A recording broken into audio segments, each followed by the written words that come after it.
भूतों का अस्पताल। वीरान नगर के मेंटल हॉस्पिटल के सामने सुबह के समय एक ऑटो आकर रुका।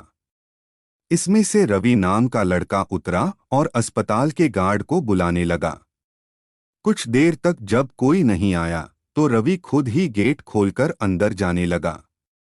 जैसे ही रवि ने गेट खोला, एक आदमी ने उससे पूछा कि तुम टीवी ठीक करते हो?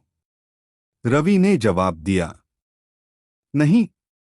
यह सुनते ही उस आदमी ने रवि को जोरदार थप्पड़ मारते हुए कहा कि यहाँ से अभी सिर्फ टीवी ठीक करने वाले को अंदर आना था, तुम यहाँ क्या कर रहे हो?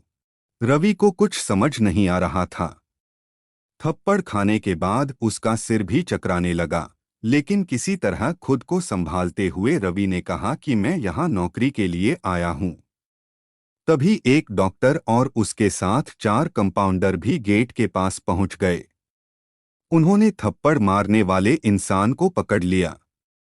डॉक्टर ने कंपाउंडर से कहा कि जाओ, इसे ले जाकर ट्रीटमेंट की तैयारी करो, मैं जल्दी आता हूँ। कंपाउंडर के जाते ही पास खड़ा रवि डॉक्टर के पास गया और कहा कि आज इस अस्पताल में मेरा पहला दिन है।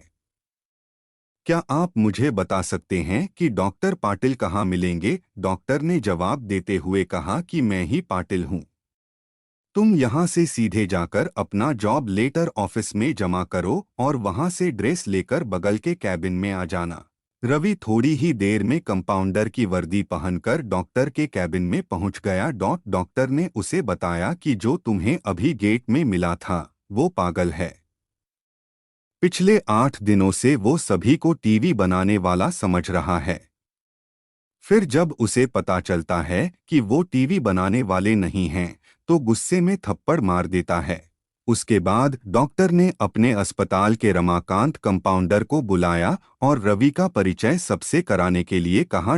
रमाकांत ने कुछ ही देर में रवि से सबको मिलवा दिया और फिर उसे मरीजों के कमरे में ले गया। वहां हर कोई कुछ न कुछ अजीब हरकत कर रहा था। कोई दिल टूटने वाली शायरी सुना रहा था, तो कोई फिल्मी संगीत गाते हुए डायलॉग मार रहा था। सभी मरीजों को दिखाते हुए रमाकांत ने रवि से कहा कि आज के बाद से तुम्हें इन सारी चीजों को झेलना होगा। इतना कहकर रमाकांत वहां से चला गया। तभी रवि को पता चला कि उसकी नाइट ड्यूटी लगी है। दिन के समय आराम करने के बाद रवि रात को मरीजों की देखरेख में जुट गया। जैसे ही रात के 12 बजे तो सभी का चेहरा डर से पीला पड़ने लगा। हल्ला करने वाले मरीज भी चुपचाप से एक कोने में बैठ गए। यह सब देखकर रवि को बड़ा अजीब लगा। उस दिन नाइट ड्यूटी में मौजूद डॉक्टर से रवि ने पूछा कि आखिर ये सब क्या हो रहा है? सब लोग इतना डर क्यों रहे हैं? डॉक्टर ने जवाब दिया, इस अस्पताल में रात 12 बजे के बाद भूत घूमते हैं। वो सारे भूत इसी अस्पताल के पुराने मरीज हैं, जिनकी इलाज के दौरान मौत हो गई थी।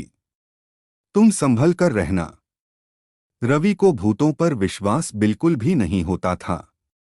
उसने डॉक्टर की बात को हंसी में टाल दिया और अपना काम करने लगा। उसी रात रवि अकेले बाथरूम जा रहा था। तभी उसे लगा कि कोई उसके पीछे है। मुड़कर देखने पर कोई नहीं दिखा। कुछ देर बाद उसे फिर ऐसा ही महसूस हुआ। रवि ने सोचा कि भूत की बात उसके दिमाग में घूम रही होगी, इसलिए उसे वहम हो रहा है। बाथरूम करके जब रवि बाहर आ रहा था, तो उसे शीशे में लिखा हुआ दिखा कि आज तुम पागल हो जाओगे। रवि को लगा कोई उसके साथ मजाक कर रहा है, इसलिए उसने इस बात पर गौर नहीं किया और अपने काम पर लग गया। कुछ देर बाद रवि को एक तेज चीख सुनाई दी। वो दौड़ते हुए आवाज की ओर गया। जैसे ही रवि वहां पहुंचा, तो एक पागल ने दरवाजा अंदर से बंद कर दिया। किसी तरह से रवि से उस दरवाजे को खुलवाया। दरवाजा खुलते ही उस पागल ने रवि को हवा में उछालकर गिरा दिया। रवि इतनी जोर से गिरा कि उसकी पीठ में गहरी चोट लग गई। तभी एक जोर की हंसी रवि को सुनाई दी। वही पागल हंसते हुए बोला कि मैंने कहा था न कि आज तू पागल हो जाएगा। रवि ने गुस्से में झल्लाते हुए कहा, पागल आदमी, तूने ये क्या किया?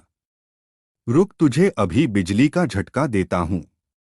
पागल ने जवाब दिया, अस्पताल में मिलने वाले बिजली के झटके से ही तो मेरी मौत हुई थी। अब तू क्या मुझे कोई शॉक देगा? अब मुझे इनका डर नहीं।